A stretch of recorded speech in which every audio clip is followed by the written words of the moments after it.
Bonjour à toutes et à tous, bienvenue dans notre nouvelle émission En marchant sur les traces des poilus, aujourd'hui consacrée à l'après-guerre et notamment au village détruit de la zone de Verdun. Cette zone dite rouge, non, ce n'est pas une zone interdite, c'est tout simplement une délimitation administrative crayonnée en rouge sur une carte d'état-major ou sur un cadastre. Cette limite a pour objet d'englober une surface environ de 20 000 hectares où furent détruits complètement pendant la bataille de Verdun 9 villages. Aumont devant Samonieux, Beaumont, Louvemont, Côte-du-Poivre, Besonvaux, Fleury, Cumières, Douaumont, Vaux, Orne. Pourquoi cette zone rouge? Comme je vous l'ai dit, pour délimiter une zone. Car cette zone est devenue dangereuse après-guerre.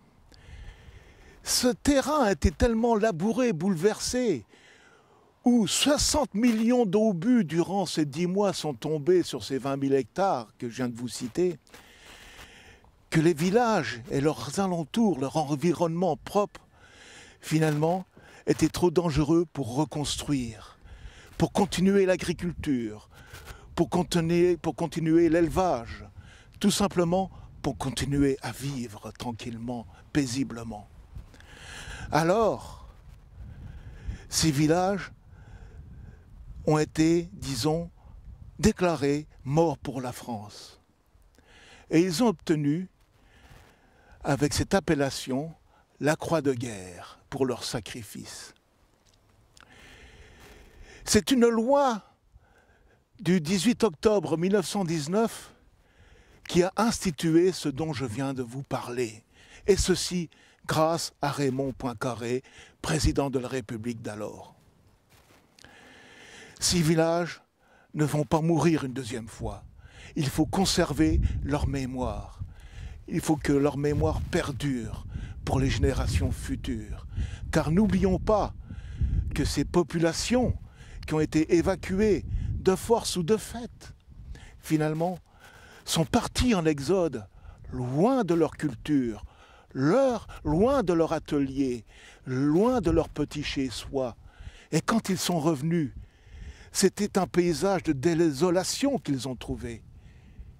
Comment reconstruire sur un tel paysage où trou d'obus sur trou d'obus ressemble plutôt à un paysage lunaire? Donc, il a bien fallu que l'État s'en charge, que l'État indemnise ces braves gens à leur retour, ou du moins même s'ils ne sont jamais revenus. Il a fallu quand même exproprier tous ces terres, les indemniser. Il a fallu racheter leurs propriétés. Alors, sur les 9 villages que je vous ai cités auparavant, 6 n'ont jamais pu être reconstruits entièrement, même pas reconstruits du tout. Un exemple type, celui de Fleury, sur lequel nous sommes actuellement. Quand vous dévisagez le paysage de Fleury, c'est impensable qu'on puisse reconstruire. Pour dissimuler cette misère où l'on voit beaucoup de trous d'obus, car n'oublions pas que ce terrain a été moult fois bouleversé, labouré. Il y a eu un débat au Parlement après-guerre qui a institué, pour cacher ceci, de planter une forêt. Cette forêt a été plantée à partir de 1920 et ce boisement durera environ jusqu'en 1932 par des essences venues d'Allemagne et d'Autriche notamment. Et tout ça fait qu'aujourd'hui, nous avons une autre vision de ce qu'était le terrain à l'époque. Car comme j'explique souvent dans mes commentaires, que le paysage que nous connaissons aujourd'hui n'était pas celui de 1914 et encore bien moins celui de 1916, du moins juste avant la bataille de Verdun. Nous venons de quitter Fleury pour venir à Vaux, un village lui aussi complètement détruit pendant l'effroyable bataille de Verdun, mais qui en revanche a pu être reconstruit juste en limite de cette fameuse zone rouge. Ici, à proximité de moi, vous avez les maisons dites provisoires qui ont été construites après-guerre lorsqu'il a fallu reconstruire la voie ferrée reliant Verdun à Montmédy. Et ces maisons dites provisoires ont accueilli en prime abord les ouvriers qui travaillaient sur cette ligne de chemin de fer.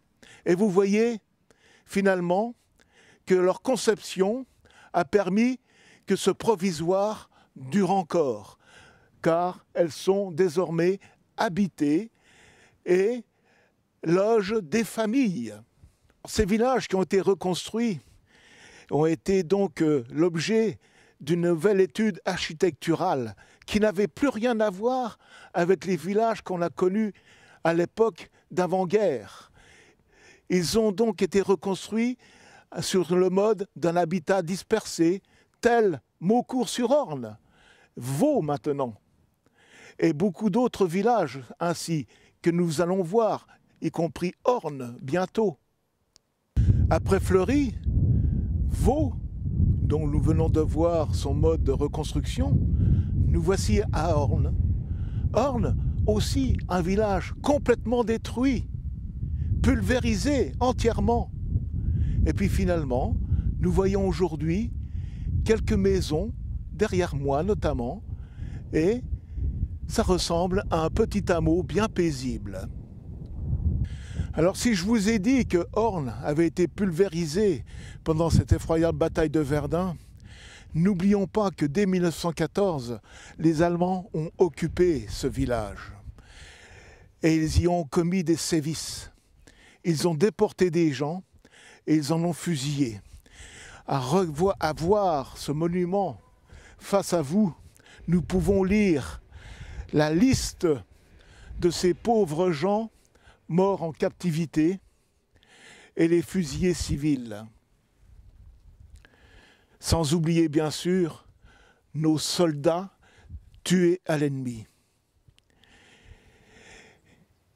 Et c'est un des villages finalement qui a reçu une récompense émérite, à savoir que cette commune a été citée à l'ordre de l'armée. Dans ce décor pittoresque de cette église détruite pendant la bataille de Verdun, cette église d'Orne, je vais vous lire un extrait d'une vieille habitante de ce village, Clémence Saint-Vanne, un extrait tiré d'un livre édité par Connaissance de la Meuse, Village détruit, village reconstruit. Orne détruit. Mon mari était originaire d'Orne. Quand il est revenu, tout le village était pulvérisé. Il n'y avait plus une maison debout. Mon beau-père, après la guerre, était cantonnier. Il a donc travaillé dans le secteur pour refaire les routes. Mais il est mort en 1922 car il avait été gravement gazé. Mes beaux-parents avaient acheté un terrain à l'État pour y construire une maison. J'y habite toujours. Après la mort de mon mari, j'ai vécu seul ici durant 6 années. Puis, 2 autres maisons, dont celle de mon fils, ont été construites à côté. À la belle saison, nous sommes 9 habitants. En hiver, 7. Alors pour que la mémoire perdure concernant tous ces villages détruits que je vous ai énumérés tout à l'heure, il est bon de rappeler cette loi du 18 octobre 1919, voulue par Raymond Poincaré, qui permet donc de conserver la mémoire de ces villages. En instituant quoi? En instituant un conseil municipal qui ne s'appellera pas de cette façon, mais qui s'appellera une commission municipal. Et à sa tête, nous y trouverons pas un maire, mais un président de commission municipale qui sera aidé en cela par un assesseur et un simple conseiller. Donc, chaque village détruit, il y a 3 personnes pour s'occuper administrativement de ce village. Quels sont les pouvoirs d'un président de commission municipale? Eh bien, tout simplement les mêmes qu'un maire d'une commune normale. Il peut marier, il peut inhumer, il gère sa commune. Seulement, il y a une chose qu'il ne peut pas faire, c'est d'être déclaré grand électeur pour voter lors donc des élections sénatoriales, lui-même n'étant pas un élu, car il est désigné. Alors, il bénéficie de quoi? Bien sûr d'aide. En 1987, pour aider ces pauvres communes à gérer leur domaine, l'État a décidé de les regrouper en CIVOM. Et maintenant, ces 9 communes du secteur de Verdun sont regroupées au sein de la communauté d'agglomération verdunoise du Grand Verdun. Et à ce titre, elles peuvent bénéficier de subventions pour aider à la gestion, à l'entretien de leur chapelle, comme ici derrière moi, l'entretien du site, la tonte, le fleurissement. Donc, selon l'importance de la commune détruite, une subvention donc afférente est allouée. Une particularité en Meuse, c'est que ces villages détruits ne sont pas rattachés à une commune comme dans les autres départements avoisinants ou d'ailleurs. Ils ont leur propre entité, ils ont leur propre personne morale. Ils sont déclarés communes à part entière. Si le département de la Meuse est déclaré en 6e position dans tous les départements sinistrés lors de la Grande Guerre, il n'en est pas moins que 400 communes occupées par l'ennemi, donc surtout dans le nord meusien, qui ont souffert terriblement. Ces 400 communes, donc il ne faut pas les oublier.